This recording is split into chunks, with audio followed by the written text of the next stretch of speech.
السلام علیکم ورحمۃ اللہ وبرکاتہ۔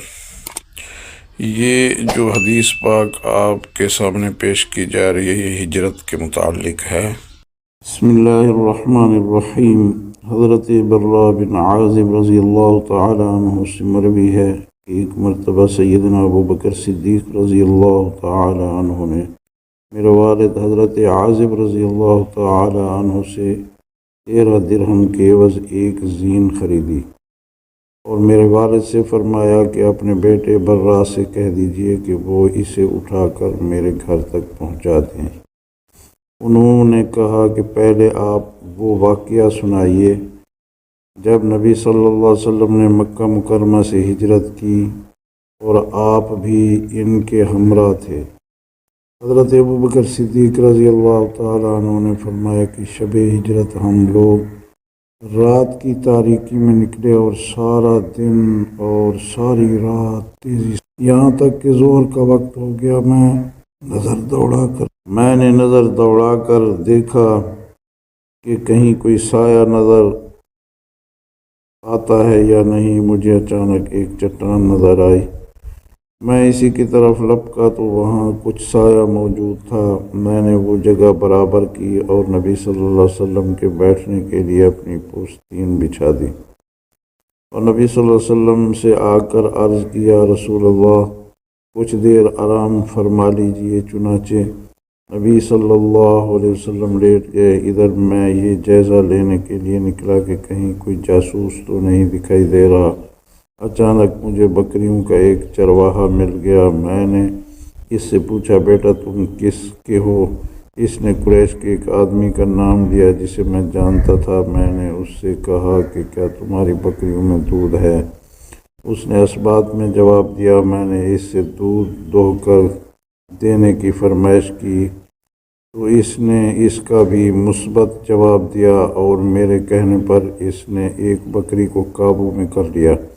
پھر میں نے اس بکری کے تھان پر جو غبار صاف کرنے کو کہا جو اس نے کر دیا۔ پھر میں نے اس سے اپنے ہاتھ جھاڑنے کو کہا تاکہ وہ گرد و غبار دور ہو جائے۔ چنانچہ اس نے اپنے ہاتھ بھی جھاڑ لیے۔ اس وقت میرے پاس ایک برتن تھا جس کے منہ پر چھوٹا سا کپڑا لپٹا ہوا تھا۔ اس برتن میں اس نے تھوڑا سا دودھ دھویا اور میں نے اس پر پانی چھڑک دیا تاکہ برتن نیچے سے ٹھنڈا ہو جائے۔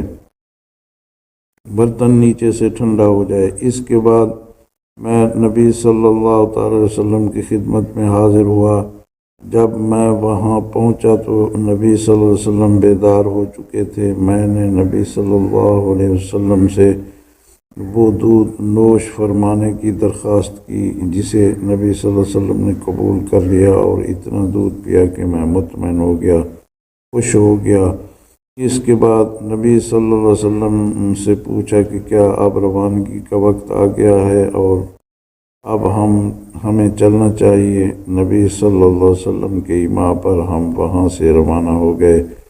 پوری قوم ہماری تلاش میں تھی لیکن سراقہ بن مالک بن جعشم کے علاوہ جو اپنے گھوڑے پر سوار تھا ہمیں کوئی نہ پا سکا۔ سراقے کو دیکھ کر میں نے نبی صلی اللہ علیہ وسلم سے عرض کیا، رسول اللہ صلی اللہ علیہ وسلم یہ جاسوس ہم تک پہنچ گیا ہے، اب کیا ہوگا؟ نبی صلی اللہ علیہ وسلم نے فرمایا، آپ غمگین اور دل برداشتہ نہ ہوں، اللہ ہمارے ساتھ ہے۔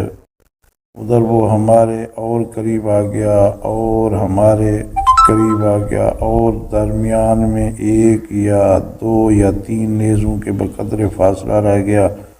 میں نے پھر عرض کیا کہ یا رسول اللہ یہ تو ہمارے قریب پہنچ گیا ہے، اور یہ کہہ کر میں رو پڑا۔ نبی صلی اللہ علیہ وسلم نے مجھے رونے کی وجہ پوچھی تو میں نے عرض کیا، باخدا میں اپنے لیے نہیں رو رہا، میں تو آپ صلی اللہ علیہ وسلم کے لیے رو رہا ہوں کہ اگر آپ صلی اللہ علیہ وسلم کو پکڑ لیا گیا تو نہ جانے کیا سلوک کریں گے۔ اس پر نبی صلی اللہ علیہ وسلم نے سراقہ کے لیے بد دعا فرمائی، اے اللہ تو جس طرح چاہے اس سے ہماری کفایت اور حفاظت فرما۔